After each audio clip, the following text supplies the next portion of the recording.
Today we're going to be talking about how to stop your negative thinking and become a positive person.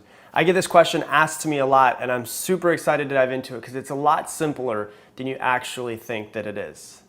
Now, before we dive into it, if you like this episode, do me a favor, hit that subscribe button that's down below. I put out new videos every Tuesday and Thursday. I would not want you to miss a video on how to master your mindset, because when you master your mind, the outside world becomes much, much easier to navigate through. So when we're talking about how to master your mind and how to stop your negative thinking, the easiest way to think of it is through this analogy. Imagine if you have water, right? And you go up to a flower bed and you just pour water all over the entire flower bed. Well, you have flowers that will grow naturally, and you have weeds that will grow naturally as well. Think of the water as your energy throughout the entire day. But the difference is you can actually decide where you're going to pour that water, where you're going to put your energy throughout the day. If you decide that you want to go up to a pile of weeds and put water just on the weeds, that's your decision. And guess what's going to happen? You're going to have weeds grow taller and stronger. Not only will they get taller and stronger, they will also get deeper roots. And the deeper those roots get, the stronger that bond and the harder that it will be to actually pull out. Now, the exact same thing is true on the other side. If you go up to just the flowers and you could just somehow figure out a way to just water the flowers, then you're going to have just the flowers grow. Maybe every once in a while you have a weed grow and you just pluck that thing right out. But you have the flowers grow, and the bigger and stronger, the more energy and water that you put into those flowers, the stronger and deeper the roots will get and the harder it will be to pull that out as well. It's the exact same thing. The weeds are like your negative thoughts. If you put all of your energy into what you don't want and all of the people that are screwing you over or the things that are going wrong, then you're going to get more of that. It's going to get deeper and deeper rooted into your brain and harder for you to break that habit the longer that you allow it to go. But it's not impossible to break, because if you stop watering the weeds, guess what will happen? They will eventually die. If you stop putting your energy into all of the negativity, you'll stop thinking negative.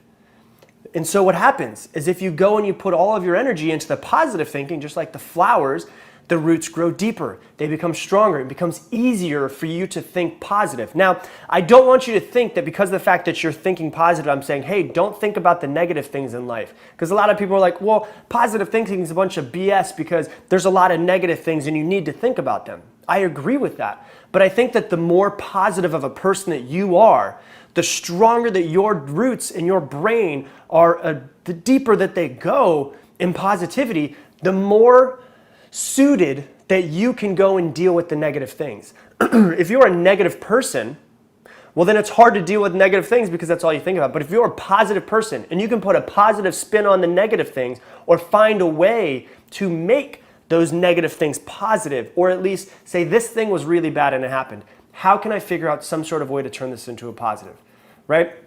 The example I like to give that really changed my life when I realized this was when my father passed away when I was 15. He was an alcoholic. Long story, don't need to get into it, but he was an alcoholic. He passed away when I was 15.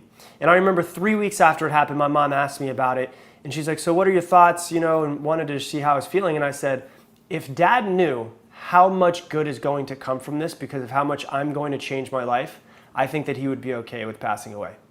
Right? I was determined to take the worst thing that ever happened to me in my life and put a spin on it, right? Because I said, this is the first person that I've ever known that's passed away. Now I realize, holy crap, life is short. I'm going to do as much as I can to impact this world.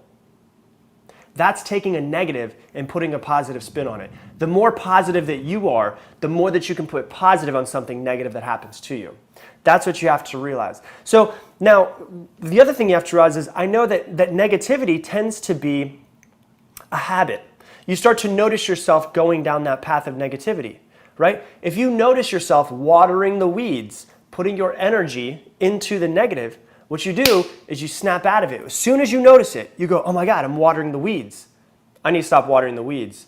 And you stop watering the weeds and you take that energy, you take that water, start watering the flowers.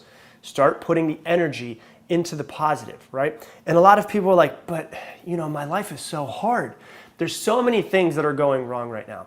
I have this happening and this happening, this. And I get it, right? Life can be really hard sometimes. but there's always something to be grateful for. So when you notice yourself going down that negative path, the best thing for you to do once you stop watering the weeds, stop putting your energy into negative, is go, what can I be grateful for right now? That's the question to ask yourself. Oh my gosh, I'm going down this negative route. I'm watering the weeds. Let me stop for a second. Let me close my eyes. Let me take a couple deep breaths and ask myself, what can I be grateful for right now? Right? You have food, water, shelter, clothing, some way to get this information to you through the internet, which means you probably have a phone service or a computer service, which means you might have a little bit extra money to be able to pay for something like that. Even if it's just a couple dollars, you have a surplus of money, right?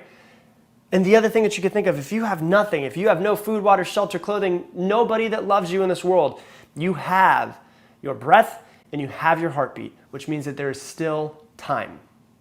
There's still time for you to turn it around.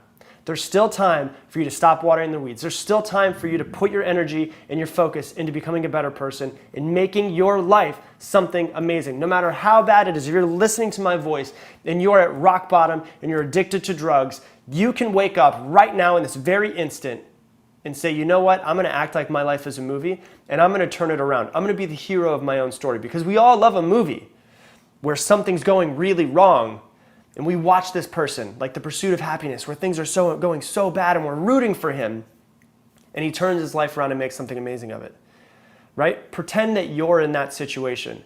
You're in the rock bottom, but the crowd's rooting for you to turn it around. So no matter where you are, there's always something to be grateful for. If you have nothing, you have your heartbeat, which means that there is still time. There is always something to be grateful for. So when you notice yourself going down the negative path, you ask yourself, what can I be grateful for in this moment right now? And that is the key to being positive, is to not ignore the negative, but to stop putting so much energy into the negative and stop watering the weeds, and you start putting energy into the positive and watering the flowers.